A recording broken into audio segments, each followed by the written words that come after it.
Bonsoir à tous. Nous portons à nouveau notre regard sur un conflit oublié, celui qui frappe l'Arménie, ravivé en septembre. Il a provoqué de nouveaux morts et fait 8000 nouveaux déplacés. Alors que s'est-il passé et comment l'Église soutient, comme elle le peut, le peuple arménien? On va en parler avec notre invité Tigran Yegavian, chercheur au Centre français de recherche sur le renseignement, le CF2R, et membre du comité de rédaction de la revue géopolitique Conflit. Mais pour commencer, quelques repères. L'Arménie, république du Caucase, est enserrée par des montagnes au nord et au sud. Elle est frontalière avec l'Azerbaïdjan, la Turquie et l'Iran. L'Arménie compte environ 3 millions d'habitants et sa diaspora est estimée à 7 millions. Elle est la première nation au monde ayant adopté le christianisme comme religion d'État avant l'Empire romain. Elle compte 90% de chrétiens avec 2 églises principales, l'église apostolique avec environ 9 millions de fidèles dans le monde et l'église catholique avec, selon les estimations, 800 000 fidèles arméniens. Tout de suite, je retrouve notre invité.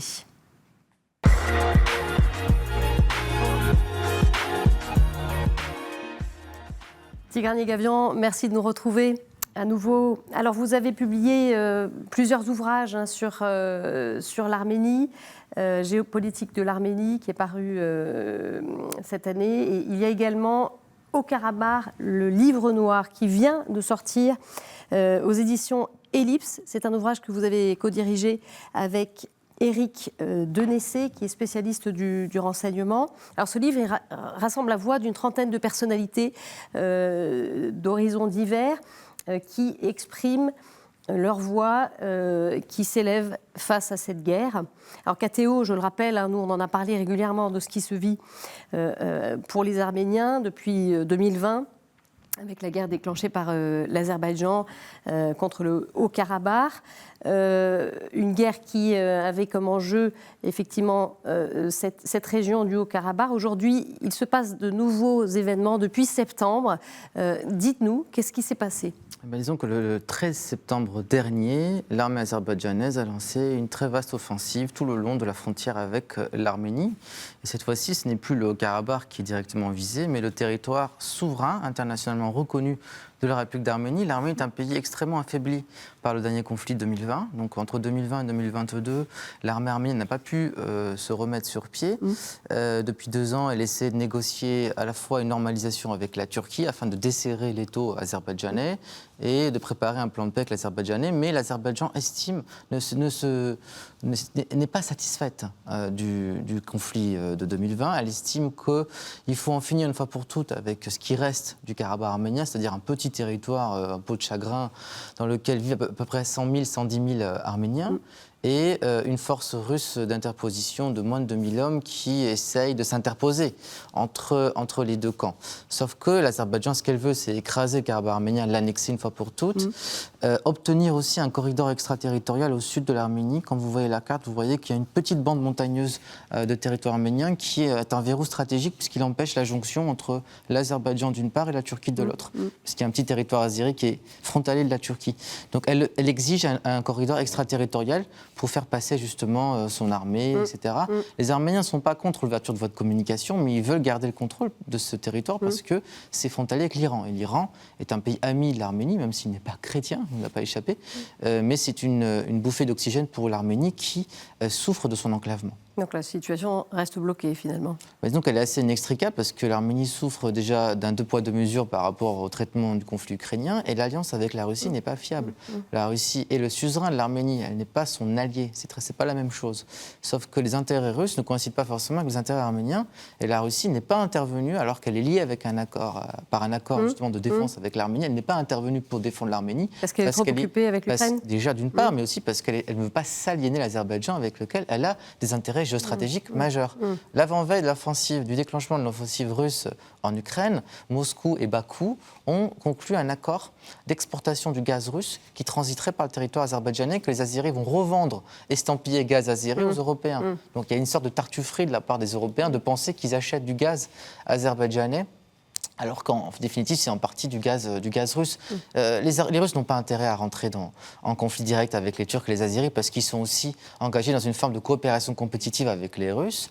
Et cette coopération, elle repose sur un intérêt commun, c'est mettre à l'écart les Occidentaux de la région. C'est-à-dire que le Caucase du Sud, si vous voulez, c'est un petit peu les marches des empires.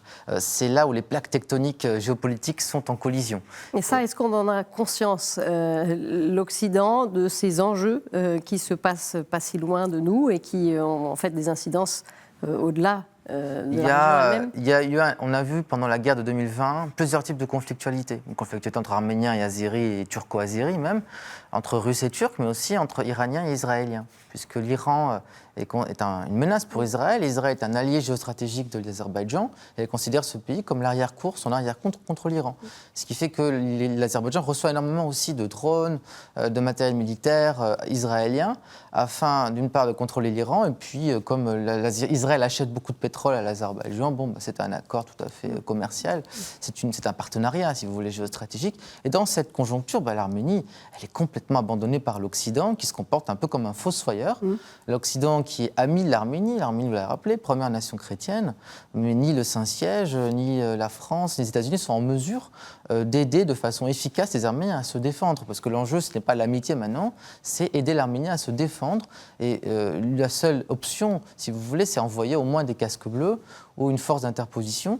Alors l'Union européenne, via M. Macron, qui a négocié avec les présidents azerbaïdjanais et arméniens, à Prague, il n'y a pas longtemps, a obtenu l'envoi d'une mission d'observation, sauf que ces observateurs vont se déployer seulement du côté arménien. Les Azerbaïdjanais sont opposés à ce qui se déploie chez eux. Donc c'est déjà un pas, mais malheureusement, ce n'est pas suffisant parce que l'Azerbaïdjan n'a pas renoncé à son objectif qui vise non pas à la paix, mais à la capitulation. La capitulation totale de l'Arménie. Ouais. Si on met en parallèle les deux conflits, Ukraine et Arménie, finalement, il y a deux poids, deux mesures dans le traitement médiatique, puisque l'Arménie est quasiment passée sous silence. Comment vous expliquez?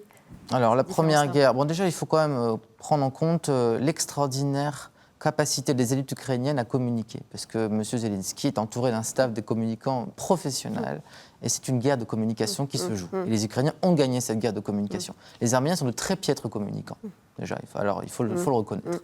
Deuxièmement, lors de la guerre de 2020, il y avait trois facteurs qui ont joué en faveur des Azéris. La Covid, la pandémie, les élections américaines, et le fait que les Azéris avaient gagné une victoire diplomatique en mettant en avant le fait que l'intégrité territoriale de leur pays prenait le dessus sur le droit à l'autodétermination des peuples, en l'occurrence le droit du peuple arménien du Haut-Karabakh qui n'aspire qu'à vivre en paix sur ces terres. Donc aujourd'hui, on s'intéresse peu à l'Arménie parce qu'elle n'est pas dans le bon camp. Elle fait partie du camp russe, du camp des méchants, entre guillemets, pour faire simple. Et les Azéris jouent là-dessus aussi, sachant qu'on sait très bien que l'Arménie n'est pas un ami, n'est pas un allié de la Russie. En cela, la lecture confessionnelle, la Russie défend une nation chrétienne sœur, ne tient pas. La Russie a des intérêts géostratégiques qui ne coïncident pas avec ceux de l'Arménie et elle considère l'Arménie comme une monnaie d'échange, comme une petite caserne. Et puis la Russie ne veut pas aussi, est plus fragile, elle est plus faible. Donc une Russie plus fragile, c'est aussi plus dangereux pour l'Arménie. Alors, on va rentrer un petit peu dans le concret aussi de ce que vivent les Arméniens. Vous y étiez cet été. Racontez-nous un petit peu ce que vous avez perçu sur place. Je crois que les Arméniens se sentent complètement abandonnés du monde entier. C'est un peuple très naïf, qui pense naïvement que parce qu'ils sont chrétiens, parce qu'ils ont un amour névrotique pour la France. Et dès qu'il y a un dirigeant français comme le président Macron, un peu uniquement fait montre de sa solidarité, en tout cas verbalement, il pense qu'il va débarquer avec son cheval blanc pour sauver l'Arménie. Parce que c'est une vieille histoire, l'histoire avec l'Arménie. Ça remonte bien avant le Moyen-Âge. Le dernier roi d'Arménie était un Français, c'était Léon de Lusignan, qui est enterré d'ailleurs à la basilique des rois de France à Saint-Denis.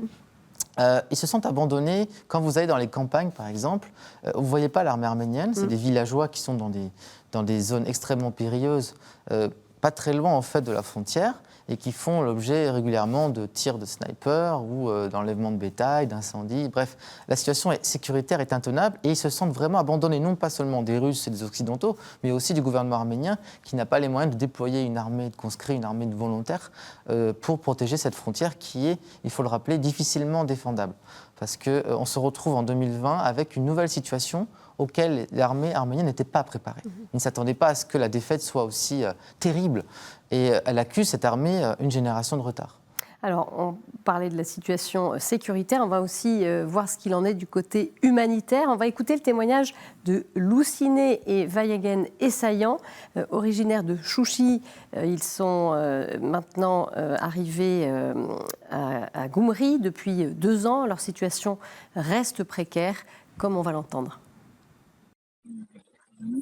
Quand nous sommes arrivés à Gyumri, nous avons été accueillis très chaleureusement dans un hôtel.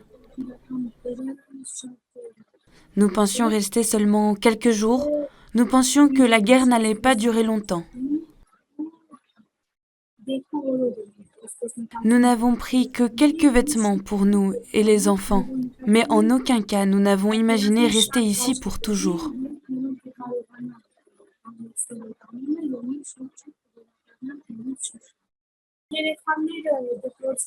Aujourd'hui, un des problèmes que nous rencontrons en tant que réfugiés, c'est le loyer. Ici, les appartements sont très chers.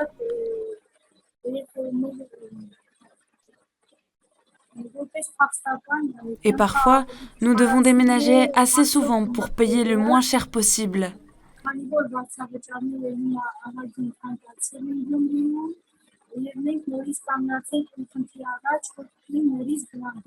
Deux de nos enfants vont au collège et l'autre à la maternelle. Ce dernier a des problèmes pour parler.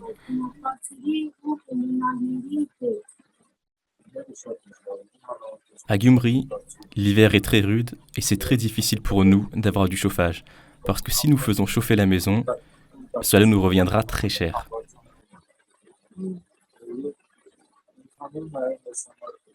Donc nous sommes privés de chauffage, mais le plus difficile pour nous, c'est de trouver un travail, parce que sans travail, nous ne savons pas comment continuer à vivre ici.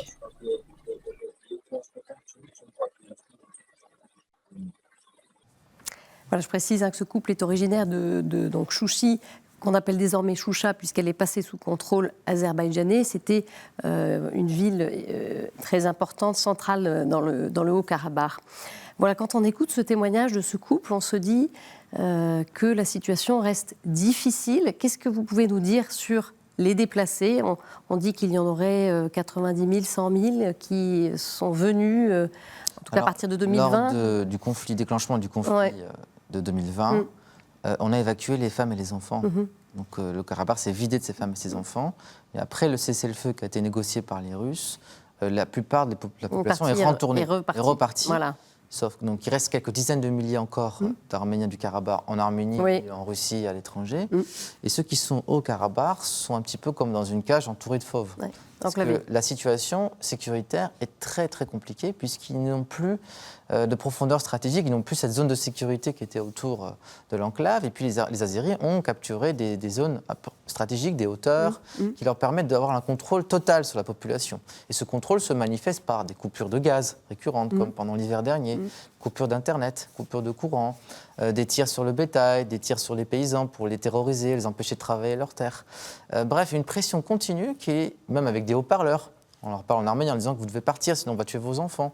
Donc tout cela... Ça, c'est dans le Haut-Karabakh. Oui, dans le Haut-Karabakh. Dans le Haut-Karabakh. Ouais. Donc l'objectif est très simple. Il faut encourager les gens au départ.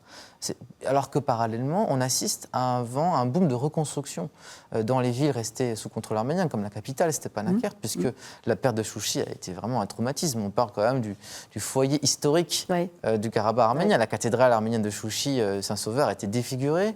La plupart des églises et des cimetières qui sont passés sous contrôle azéri ont été détruits. C'est pour ça que les Arméniens, quand ils quittent, ils emportent des fois leurs morts avec eux. Ils les déterrent afin que ces tombes ne soient pas profanées. Et pendant ce temps, on reconstruit, tant bien que mal, dans les habitations. Dans ces régions. Oui. Le problème, c'est que ces gens-là, ils sont dans l'incertitude totale parce que ils ne savent pas à quelle sauce ils vont être mangés, entre guillemets, puisque le gouvernement arménien à Erevan n'est plus le garant de leur sécurité. Maintenant, c'est la Russie. Et on demande aux Arméniens, l'Union européenne aussi demande aux Arméniens d'Arménie de revoir les revendications à la baisse. C'est-à-dire que renoncer à l'autodétermination des Arméniens du Karabakh. Le problème, c'est qu'en face, il n'est pas question d'autonomie. Les Azéris ont été très clairs là-dessus. Ils disent qu'il n'y aura pas d'autonomie. Et on sait très bien que chaque fois que les Azéris avancent et qu'ils prennent les territoires arméniens, soit vous avez un nettoyage ethnique, soit vous avez un ethnocide aussi, c'est-à-dire destruction systématique de toute trace évoquant une présence arménienne, ce qui n'augure guère à l'optimisme. Alors, on le voit bien, on l'entend, en tout cas pour les déplacés qui ne sont pas repartis dans le Haut-Karabakh, ça reste évidemment difficile, précaire.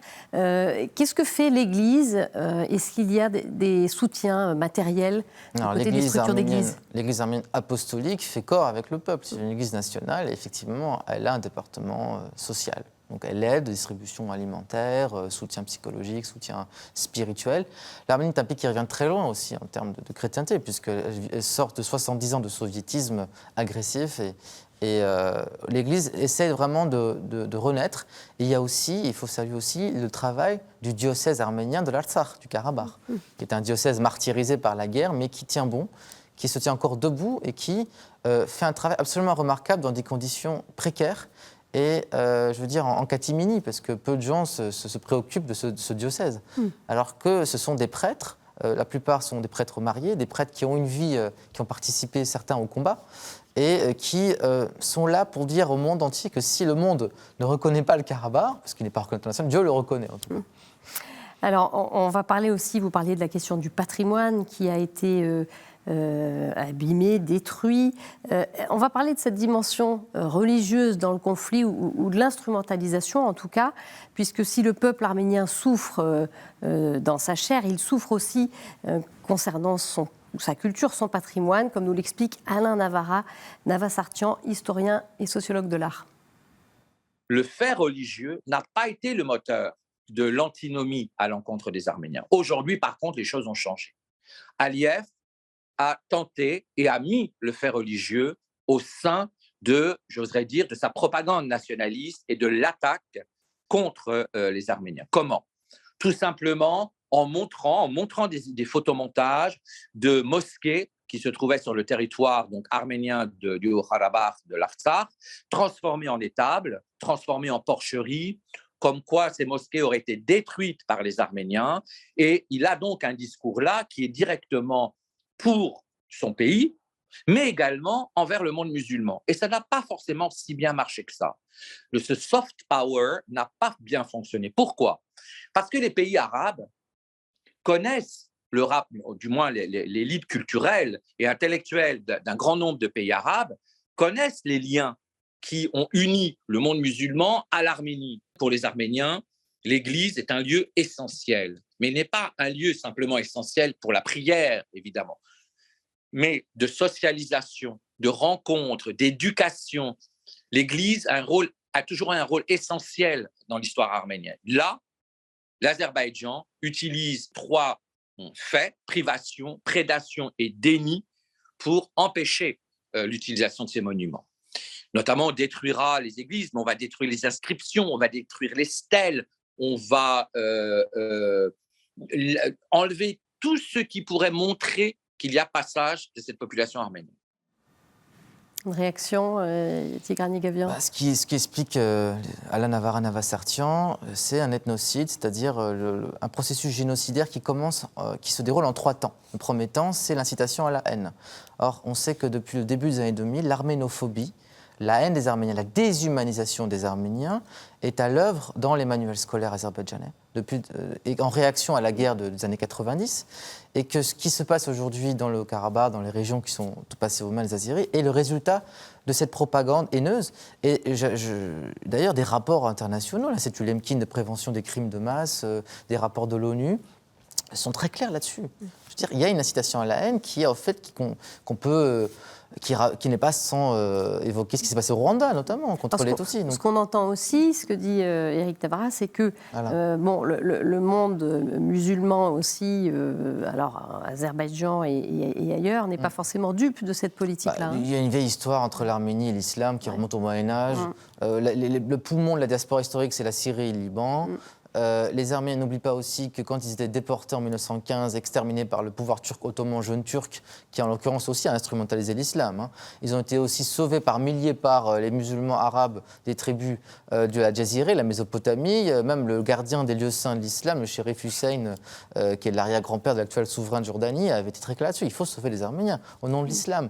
Donc le catholicosa de Cilicie, qui siège au Liban, est un des grands champions du dialogue interreligieux. Donc nous ne voilons pas la face. Les Arméniens, en tant que peuple monde, peuple pont, peuple médiateur est un peuple qui est tout à fait à l'aise dans le monde musulman et qui est le seul, même, je dirais, en mesure de se mettre à la place des musulmans et des juifs, parce qu'ils partagent une histoire traumatique commune avec la nation juive qui a été exterminée pendant l'Holocauste, et ils peuvent très bien comprendre les Arabes parce qu'ils sont un peuple de l'Orient, je veux dire. Ce sont des chrétiens d'Orient aussi. Et donc reconnus aussi comme tels, il faut le dire aussi. Très brièvement, un mot. Comment soutenir l'Arménie? La faire connaître déjà. Faire connaître, c'est relayer en tout cas ce qui se passe. Donc vous faites partie de ce travail, mais aussi alerter la communauté internationale, alerter la communauté, et dénoncer le deux poids deux mesures, dénoncer la tartufferie des élites européennes qui se couchent devant un dictateur tout en diabolisant un autre. Je parlais de M. Poutine. Donc il faut en finir avec cette supercherie et surtout aider l'Arménie militairement pour qu'elle puisse être en mesure de défendre, parce que la menace actuelle est véritablement existentielle. Merci beaucoup Tigran Yegavian pour votre décryptage. Merci à vous. Tout de suite, d'autres actualités dans le monde.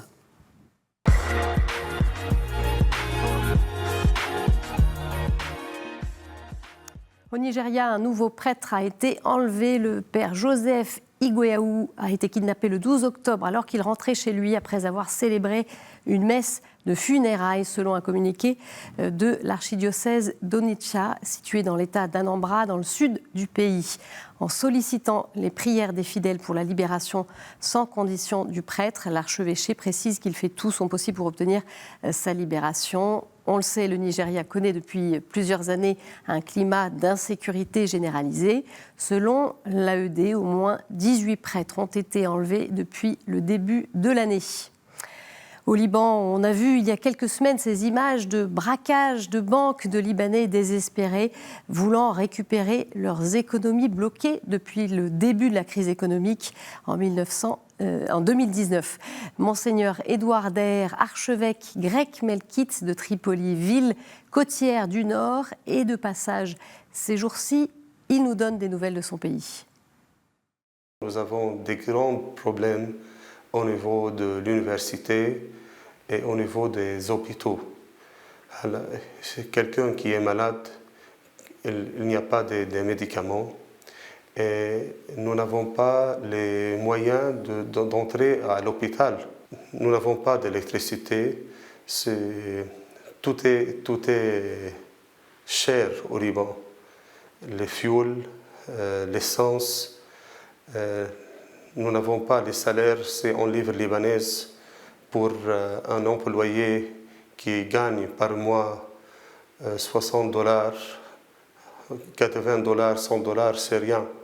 Mais malgré tous les problèmes, le peuple libanais a l'espérance de vivre car il aime la vie. On essaie de présenter, de donner des colis alimentaires, d'aider au niveau de la jeunesse des camps pour les jeunes.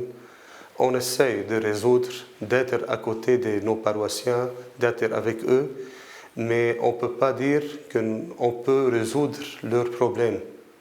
Même nos prêtres, nos paroissiens, nous tous, nous avons ces difficultés. Tout de suite, c'est la chronique du Monde.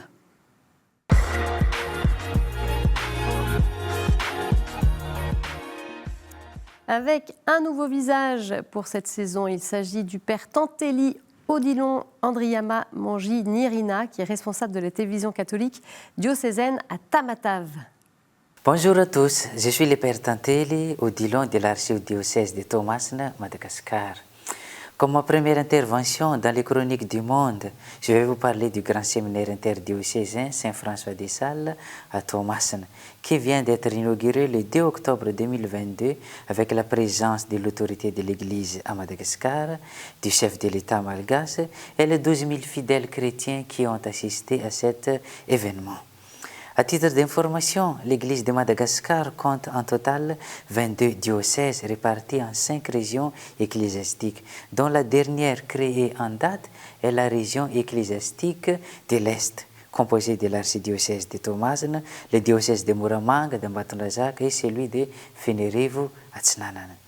Avant l'érection de l'archidiocèse de Thomasne le 26 février 2010, et la constitution de la région ecclésiastique de l'Est de Madagascar, les séminaristes de notre région sont envoyés dans diverses maisons de formation des 4 autres régions ecclésiastiques de Madagascar. Cette situation implique la surcharge de ces grands séminaires, les difficiles déplacements vers ces lieux de formation, mais le problème majeur reste la formation disparate reçue par les séminaristes selon leur maison de formation, sans parler d'une formation déracinée du contexte et de la culture locale de la région ecclésiastique est de Madagascar. De ce fait, la construction d'un grand séminaire au niveau même de notre archidiocèse est devenue une priorité pour les 4 évêques de notre région, d'où la création et l'inauguration de cet établissement. Un fait important qu'il ne faut pas omettre quand on parle de ce grand séminaire est la participation active des fidèles chrétiens laïcs dans la mise en place de cette maison de formation.